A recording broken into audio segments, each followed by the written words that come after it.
शेतकरी गोपी त्या दिवशी दुःखी मनाने त्याच्या शेतात गेला. कारण उन्हाळा असूनही त्याच्या शेतात पीक येत नव्हतं.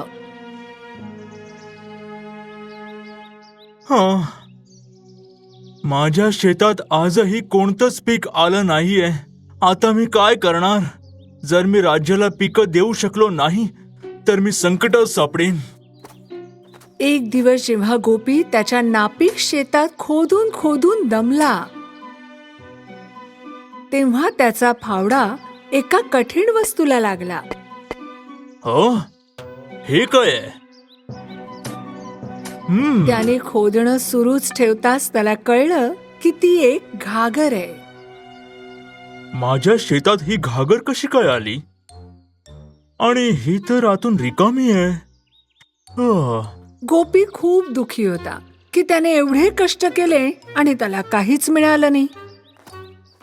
त्याने त्याची कुदळ घागरीतच फेकली आणि विश्रांतीसाठी झाडाखाली जाऊन झोपला. थोड्या वेळाने जेव्हा घरी जाण्यापूर्वी तो कुदळ घ्यायला गेला तेव्हा त्याला दिसलं की त्यात आणखीही खूप कुदळ आहेत. काय? पण हे कसं काय शक्य आहे? माझ्याकडे तर एकच कुदळ होती. गोपीने कुदळ भरलेली घागर रिकामी केली आणि त्याच वेळी त्याचा फावडा त्यात टाकला. आणि काय आश्चर्य, आणखी 100 फावडे ताबडतोब घागरीत दिसले. म्हणजे हे भांड जादूचं भांड आहे. ही तर कमालच झाली. गोपी आश्चर्यचकित आणि रोमांचित झाला. त्याने ते भांड सरळ घरी आणलं. त्याने उत्साहाने कोंबडीचं अंड भांड्यात टाकून पाहिलं आणि ते भांड्यातच राहू दिलं. लवकरच भांड अंड्यांनी भरून गेलं. मला माझ्या डोळ्यांवर विश्वास बसत नाहीये. मग त्याने त्याचं सफरचंद आणि भाकरी भांड्यात ठेवली. जादूच्या भांड्याने गोपीला शेकडो सफरचंद आणि भाकऱ्या दिल्या. आता मला ओसाड शेतांचा सामना करावा लागणार नाही. आता मी राज्याच्या बाजारपेठेत जाऊन ही उत्पादनं विकू शकतो. दररोज गोपी मडक्यातून कित्येक पट्टीने माल राज्यात घेऊन जायचा आणि दररोज एक नवीन उत्पादन परखून पाहायचा. एक दिवस कपडे, दुसऱ्या दिवशी भाज्या आणि एखाद्या दिवशी बीन्स. त्याच्या यशाचा इतर विक्रेत्यांना हेवा वाटू लागला आणि त्यांनी गोपीबद्दल राजाच्या सैनिकाकडे तक्रार केली. दुसऱ्या दिवशी शिपाई गुप्तपणे गोपीच्या मागे गेला. त्या दिवशी सकाळी गोपीने जादूचं भांड घेतलं आणि भांड्यात एक पिल्लू राज्याच्या बाजारात विकायला ठेवलं. थोड्या वेळाने भांड्यातून शेकडो पिल्लं बाहेर आली. शिपायाचा त्याच्या डोळ्यांवर विश्वास बसत नव्हता. गोपीच्या घराभोवती शेकडो पिल्लं धावत असताना चुकून एक भांड्यात पडलं आणि दुसरी 100 पिल्लं पुन्हा निर्माण झाली. गोपीच्या डोक्यावर, खुर्चीखाली, जेवणाच्या ताटातही एक पिल्लू होतं. शिपाई ताबडतोब गेला. त्याने जे पाहिलं ते राजाला सांगितलं. राजाने गोपी आणि त्याचं जादूचं भांड ताबडतोब त्याच्याकडे आणायचा आदेश दिला. गोपी राजासमोर गेला आणि राजाने त्याच्याकडून राज्याच्या खजिन्यासाठी भांड जप्त केलं. गोपी खूप अस्वस्थ झाला. मला हे जादूचं भांड जवळून बघू दे, कारण हे माझी संपत्ती आणखी समृद्ध करेल. राजा जादूच्या भांड्याजवळ गेला आणि त्यामध्ये वाकला. ऐका राजा, जरा सांभाळून. पण तेवढ्यात राजा घसरला. तो त्याचा तोल राखू शकला नाही आणि बरोबर भांड्यात पडला. अरे नाही, राजा तर भांड्यात पडले. आता काय होणार? अवघ्या काही मिनिटातच सभागृहात आणखी 100 राजे तयार झाले. कोणाची आज्ञा पाळायची असा संभ्रम शिपायांच्या मनात होता. राजे सिंहासनासाठी एकमेकांशी भांडत होते. प्रत्येक जण खरा राजा असल्याचा दावा करत होता. मी आहे खरा राजा. नाही नाही, तो मीच आहे. राजा खरा मी आहे, मी खरा राजा आहे. तुम्हाला कळत नाहीये, मी खरा राजा आहे. जादूचं तू गप्प भांड बस. किती धोकादायक असू शकतं हे जेव्हा गोपीला समजलं तेव्हा तो गोंधळून राजवाड्यातून बाहेर पडला आणि आपलं भांड बरोबर घेऊन गेला. तो थेट एका कड्याकडे गेला आणि त्याने जादूचं भांड कड्यावरून फेकून दिलं. भांड्याचे तुकडे तुकडे झाले आणि अदृश्य झाले. त्या दिवसापासून गोपीच्या शेतात पुन्हा पिकं येऊ लागली आणि गोपीला समजलं की जमीन जादूने नाही तर श्रमाने सुपीक होते आणि मग तो नेहमीसाठी श्रीमंत झाला.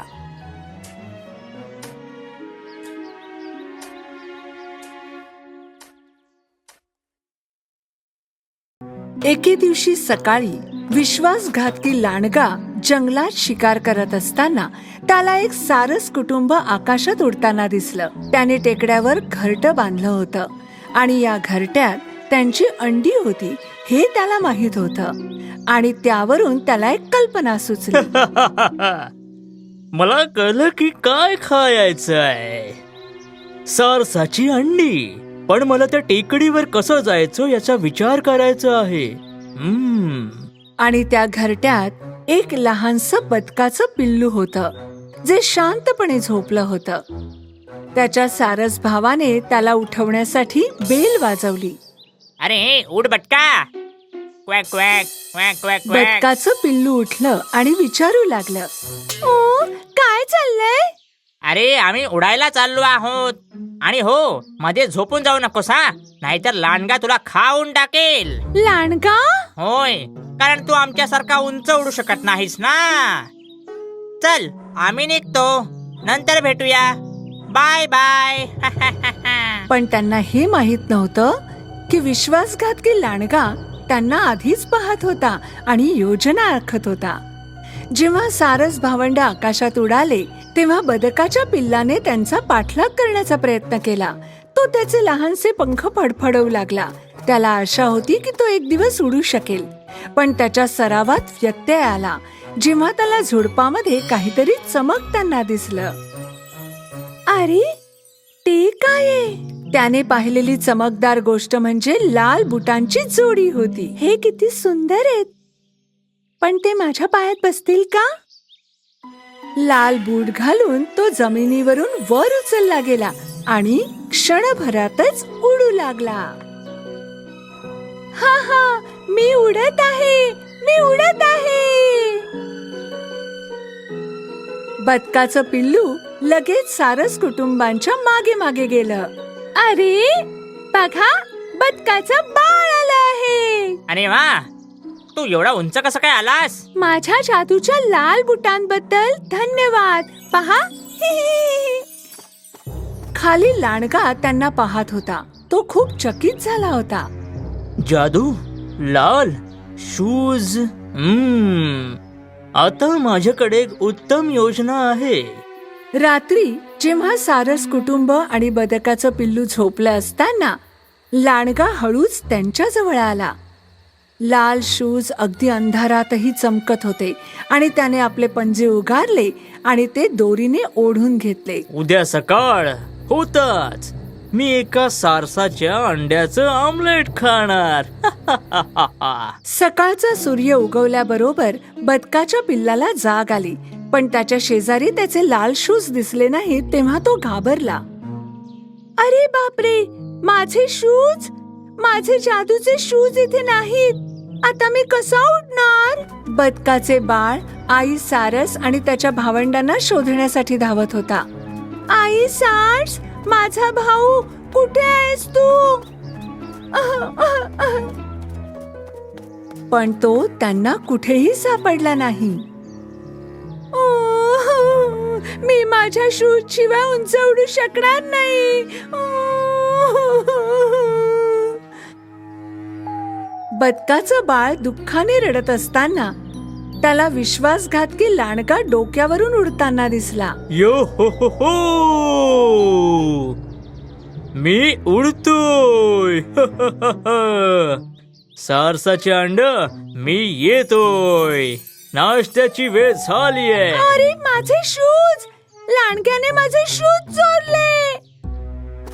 बदकाच्या बाळाने लांडग्याच्या मागे जायचा प्रयत्न केला, पण त्याच्या लहान पंखांमुळे तो त्यांच्यापर्यंत पोहोचू शकला नाही आणि तो पुन्हा जमिनीवर पडला. मला विश्वासघातकी लांडग्यापासून अंडी वाचवायची आहेत.